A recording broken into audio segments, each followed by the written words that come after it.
Hi విను, work life balance ఇది చాలా ఇంపార్టెంట్ అండి. అటేంటంటే మన వృత్తి, అదేవిధంగా కుటుంబం కూడా రెండు ఇంపార్టెంట్ మన జీవితంలో. ఇది ఒకదానికి బ్యాలెన్స్ చేయడమే పెద్ద ఆర్ట్.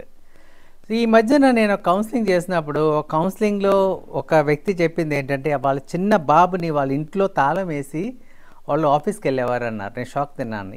ఎందుకంటే మాది ఈ ఊరు కాదండి, మా మిస్సెస్ జాబ్ చేస్తున్నారు, నేను కూడా జాబ్ చేస్తున్నాం, స్కూల్ త్వరగా అయిపోయింది, తర్వాత ఆయా తీసుకొచ్చి ఇంట్లో పెట్టిన తర్వాత లాక్ చేయవలసిన పరిస్థితి అని చెప్పడం జరిగింది. దీనికి సొల్యూషన్ ఏమైనా ఇవ్వగలమంటే ఇవ్వలేము. ఏంటంటే వర్క్ లైఫ్ బ్యాలెన్స్ అది యాక్చువల్గా.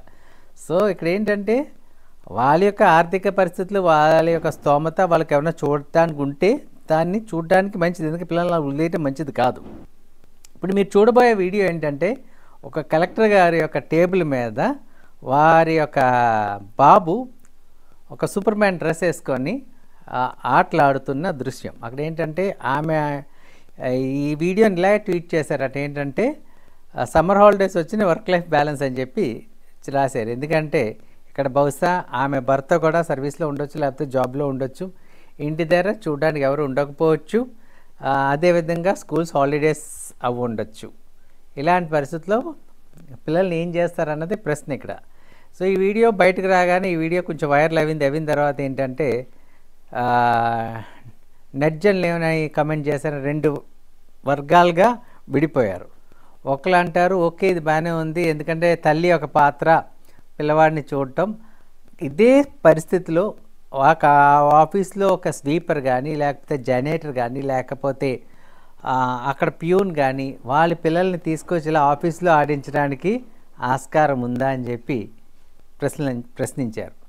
ఇంకో వర్గం ఏంటంటే ఇది గవర్నమెంట్ ఆఫీస్లో ఇలాంటివి ఎలా కుదురుతాయి, ఇది తప్పు కదా, అది ఒక వర్క్ టేబుల్ మీద కలెక్టర్ గారి కొడుకు జంప్ చేయడం, ఆడుకోవటం ఏంటి అని చెప్పి కూడా ఇంకొక వర్గం. సో చూసేవాళ్ళు మీ యొక్క అభిప్రాయం ఏంటో దీని మీద మీరు కామెంట్ చేయండి. వీడియో చూశారు కదా, ఈ వీడియో చూస్తున్నారు కూడా అని, ఇది మీ అభిప్రాయం. కాకపోతే ఇక్కడ ఒకటి క్లియర్ అండి, యాక్చువల్గా పిల్లల్ని పెంచే బాధ్యత పేరెంట్స్ది. కానీ ఇద్దరు వర్కింగ్ అన్నప్పుడు ఈ రోజుల్లో జరిగే ప్రాబ్లమ్స్ ఇదే. అందుకే బహుశా స్కూల్స్ కూడా ఏంటంటే ఎక్స్టెండెడ్ అవర్స్ రన్ చేయమని చెప్పి అందరూ అడగటం కూడా. సో ఈ మధ్యన పంజాబ్లో ఒక బస్ యాక్సిడెంట్ జరిగింది. అదేంటంటే యాక్సిడెంట్ ఏంటంటే ఒక పబ్లిక్ హాలిడే రోజు స్కూల్ పెట్టేశారు. సో ఏంటంటే అప్పుడు పెద్ద రివోల్ట్ జరిగింది. హాలిడే రోజు ఎందుకు పెట్టారు, ఈ హాలిడే రోజు ఎందుకు పెడతారు, ఇలాంటి పేరెంట్స్ ఉన్నప్పుడు తప్పకుండా పెట్టవలసిన పరిస్థితి వస్తుంది. పేరెంట్స్ యొక్క ప్రెషరే. ఈరోజు ఏంటంటే డబ్బు సంపాదన వైపు వెళ్ళిపోయి ఇద్దరు జాబ్స్ చేసేసుకొని డబ్బు సంపాదించి ఇదంతా మన పిల్లలకి ఇవ్వాలనుకుంటాం. సో ఆ ఒక రేస్లో ఏంటంటే పిల్లల్ని సరిగ్గా చూడకపోవడం, పిల్లల్ని చూసేవాళ్ళు లేకపోయినా ఇద్దరు కలిసి జాబ్ చేయడం, తర్వాత ఒక ఏజ్కి వచ్చిన తర్వాత పిల్లలు స్ట్రగుల్ అయ్యే పరిస్థితులు అనమాట. సో మానసికంగా పిల్లలకి ఒత్తిడి పెరుగుతుంది. ఇక్కడ ఏంటంటే మనం ఈ యొక్క కేసు తీసుకున్నట్లయితే కొంతమంది నెటిజన్లు అడిగిన దాంతో నేను వాళ్ళతో ఉంటా, ఆ పక్షాన్ని ఉంటా. ఎందుకంటే అదే ఆఫీస్లో వర్క్ చేసే కింద స్థాయి అధికారి వాళ్ళ పిల్లల్ని తీసుకురావడానికి కుదురుతుందా అండి? ఒప్పుకుంటారా అండి? ఇదే అధికారి ఒప్పుకుంటారా చెప్పండి? వాళ్ళ టేబుల్ దగ్గర ఒక బాబు కానీ ఒక పాప కానీ స్కూల్ అయిపోయిన తర్వాత కూర్చోబెడితే ఏం గంతెక్కర్లా కూర్చోబెడితే ఇదే కలెక్టర్ గారు ఒప్పుకుంటారా అండి? ఒప్పుకోరుగా. కానీ ఇక్కడ ఏంటంటే పొజిషన్ హై అయినప్పుడు మన అడిగే వాళ్ళు ఎవరు ఉండరు అనే ఒక భావం కలగడం. సో ఇదేంటంటే మన భారతదేశంలో ఈ టైప్ కల్చర్స్ ఎక్కువ. వెస్ట్రన్ కంట్రీస్లో ఇలాంటివి ఒప్పుకోరండి యాక్చువల్గా. మనకి విఐపి కల్చర్ అనేది దీనికి లింక్ అవి ఉంటుంది. ఇదంతా విఐపి కల్చర్. నేను పెద్ద స్థాయిలో ఉంటే, నా దగ్గర పవర్ ఉంటే, నేను రూలింగ్ పార్టీ అయితే, ఒక మంత్రి అయితే, నేను ఒక డిస్ట్రిక్ట్ అడ్మినిస్ట్రేటర్ని అయితే నేను చేయగలననే ఒక కాన్సెప్ట్ ఎప్పుడైతే ఉందో ఇలాంటివి జరుగుతూ ఉంటాయి.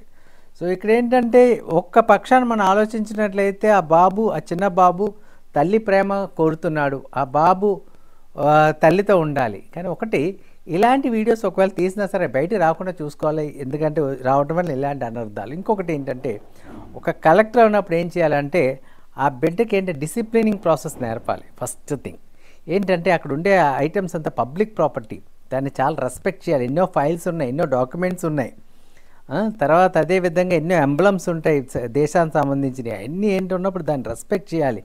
ఒక టేబుల్ ఉండేది వర్క్ చేసుకోవడానికి, చైర్ కూర్చోడానికి అని చెప్పడం ఒక తల్లి యొక్క డ్యూటీ. అర్థమవుతుందండి. సో ఇలాంటి కల్చర్స్ ఏంటంటే బాగా ఎక్స్టెండెడ్ అయిపోయి మన భారతదేశంలో చలేగా యాటిట్యూడ్ ఎక్కువైపోయింది.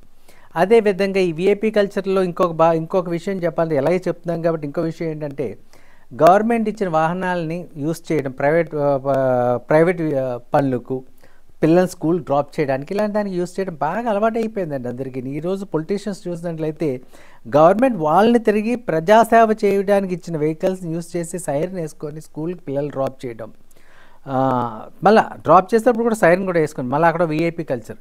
సో ఇలాంటి ఏంటంటే సొసైటీకి ఏమనిస్తుందంటే మిగతా జనరేషన్ పిల్లలకి ఏంటంటే చాలా బ్యాడ్ ఇంపాక్ట్ క్రియేట్ చేస్తుందండి. సో ఇలాంటివి యాక్సెప్ట్ చేయొచ్చు, యాక్సెప్ట్ చేయకూడదు అన్నది ఏంటంటే మీరు ఒకసారి డిసైడ్ చేయండి. వీడియో చూసేవాళ్ళు మీరు తప్పకుండా కామెంట్ చేయండి, మీ అభిప్రాయాన్ని వ్యక్తపరచండి. ఎప్పుడైతే మనం అభిప్రాయాన్ని వ్యక్తపరుస్తామో ఇలాంటి విషయాల మీద ఏంటంటే నెక్స్ట్ టైం ఇది మంచి అయితే తీసుకుంటారు, చెడు అయితే జరగకుండా ఉండడానికి కూడా మంచి అవకాశం ఉంటుంది. మనమే దాన్ని డిసైడ్ చేయాలి. సో ఈ వీడియో మీకు నచ్చింది కదా. నెక్స్ట్ మరో వీడియోతో మిమ్మల్ని కలుస్తాను. బాయ్.